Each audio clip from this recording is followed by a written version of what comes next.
Nigerians, today we celebrate democracy and the enduring Nigerian spirit. For 27 unbroken years,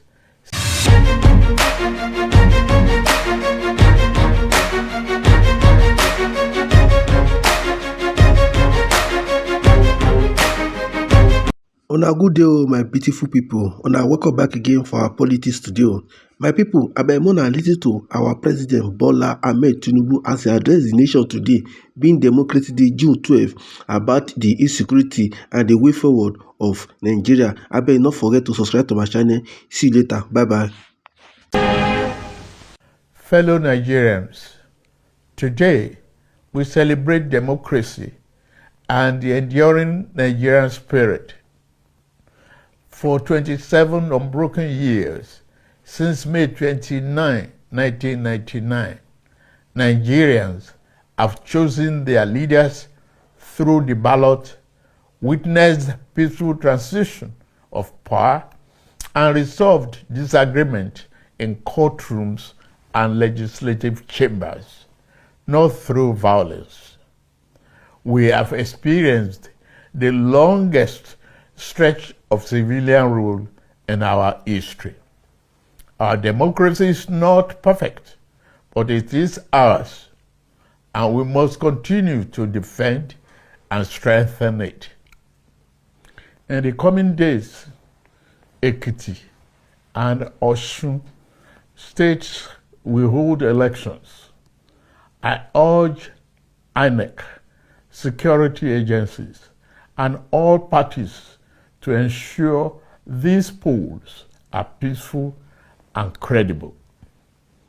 Democracy fails when citizens doubt the process. To our National Assembly, judiciary, the press, and civil society, you are the guardrails of our republic. Criticize me, disagree with me, but never stop believing in Nigeria. To our young people, Nigeria is your home and your future. Build here, code here, work here, and vote here. Every great nation was built by those who stayed to solve problems, but not by those who abandoned ship. To our armed forces, police, and intelligence services, Nigerians salute your sacrifice. To our traditional rulers, faith leaders, and community heads, thank you for your support of peace and reconciliation. The government cannot do it alone. Today, we honor the resilience of Nigerians who refuse to surrender their faith in freedom and the courage of those who stood firm against intimidation. We pay tribute to patriots who endured persecution, imprisonment, exile, and even death so that future generations could enjoy democracy. I salute labor leaders, journalists, activists, students, women, professionals, political leaders, and soldiers, both those who passed and those still with us, for their patriotic contributions. Though this year's mood is dampened by the abduction of our children in Oyo and Borno, we remain hopeful for their safe return. Democracy without security is not solid enough. That is why this administration has chosen both kinetic and non-kinetic strategies to restore peace, declared a security emergency, and approved the recruitment of 50,000 new police officers and thousands of military recruits. Our 2026 budget commits 5.41 trillion, our largest ever, to defense and security. We have moved from training with our allies to precision targeting. In Arege, we degraded ISWAP and command centers. Terror-related deaths are down by 81% since 2015. Over 13,000 terrorists have been neutralized in the past year. But we also keep the door of surrender open. Over 124,000 fighters and dependents have laid down arms since 2023. Through Operation Safe Corridor, we turn our former enemies into citizens because every life saved is a victory for democracy. To bandits, kidnappers, and sponsors of terror, surrender or face the full force of the Nigerian state. These windows of surrender will not remain open forever.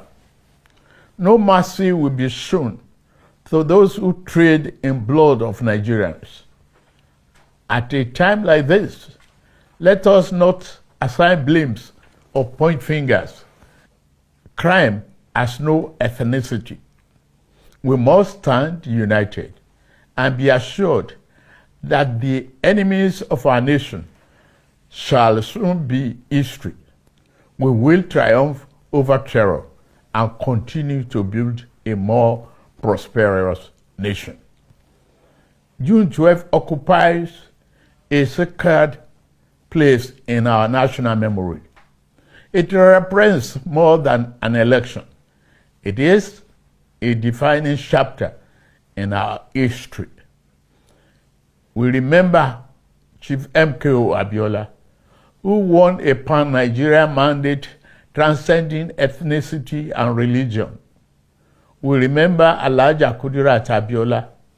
We also remember Chief Ganifa Emi, Chief Bola, Chief Alfred Rwani, and Pa Abraham Adesoya, Chief Anthony Enahoro, Alhaji Balarabe Musa, Commodore Dan Suleiman, Beko Ransom Kuti, Franco Kori, Arthur Nwanko, Chima Obani, Shehu Musa Yar'Adua, and the many other heroes and heroines of democracy whose sacrifices helped secure the freedom we enjoy today.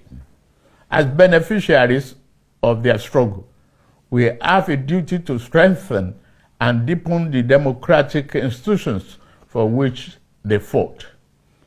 The greatest tribute we can pay is to build a Nigeria where freedom is protected, justice is upheld, opportunity is expanded, and government is accountable. June 12, 1993, revealed the possibility of a true Nigerian nation. The heroes of June 12 secured political freedom. Our challenge is to secure economic freedom. Democracy must be felt in the quality of people's lives, in opportunities for youth, in prosperous farmers, successful entrepreneurs, and the dignity of our workers. The reforms we are undertaking were not chosen for ease, but for necessity. 3 years ago, our public finances were under severe strain. Investment was discouraged, and economic uncertainty threatened our future. We chose to act, embracing reforms to advance Nigerians' economic freedom. Since 2023, our reforms have restored stability and credibility to economic management. Federation revenues have risen. providing state and local governments with more resources for infrastructure, education, health care, and security. Fiscal transparency has improved. Leakage has been reduced, and public funds are better directed to national priorities. Investors' confidence has returned with investment in agriculture, energy, manufacturing, technology, mining, transportation, and the creative industries growing. Domestic refinery capacity has increased, strengthening energy security and reducing our reliance on imported petroleum products. By 2023, when we came on board, the electricity sector was characterized by chronic generation shortfalls and unreliable gas supply and transmission infrastructure so fragile that they could not evacuate available power. Distribution companies were burdened by massive losses and a metering deficit of over 4 million. Worst of all, the value chain was drowning in legacy debt. The result was a sector that generated less than 13,500 megawatts installed capacity, a sector that transmitted less than it generated, distributed less than it transmitted, and collected revenue far below what it needed to sustain itself. To address the problem besetting the sector, I signed the Electricity Act, which grants state authority to generate, transmit, and distribute power. The Presidential Power Sector Task Force is working hard to reduce the metering deficit. It has also been authorized to raise 4 trillion bond to settle verified legacy debts. Rural Electrification Agency, supported by the World Bank and the African Development Bank, has deployed off-grid and mini-grid power to underserved communities, universities, markets, and hospitals. Electricity is a democratic dividend we owe every Nigerian. We intend to deliver it. Across the country, infrastructure projects are connecting producers to markets and creating opportunities for the enterprise and employment. The National Agricultural Development Fund is deploying 10,000 tractors over 5 years. Over 1,000 SME have been certified for export. Non-export grew by 21% last year. Yet, many Nigerians still face economic hardship. We remain focused on reducing inflation, expanding food production, creating jobs, improving living standards, rebuilding confidence in our economy, and creating conditions for sustainable prosperity. We are moving from uncertainty to stability. The next phase is about accelerating growth and ensuring the benefits are felt in every home, every community, and every region. We believe that democracy must be felt in the pocket, recognizing that democracy is undermined when people do not feel its impact. My administration has sought financial autonomy for our 774 local councils. A fundamental challenge to our nation's advancement has been ineffective local government administration. The insecurity we are addressing is partly due to the collapse of grassroots governance. The renewed hope agenda is about ensuring that all Nigerians benefit from governance. Every generation has a defining responsibility. The generation of our founding fathers secured independence. The generation of June 12 secured democracy. Our generation must secure prosperity. Let us move forward together, rejecting division, cynicism, and despair, embracing unity, hope, and confidence.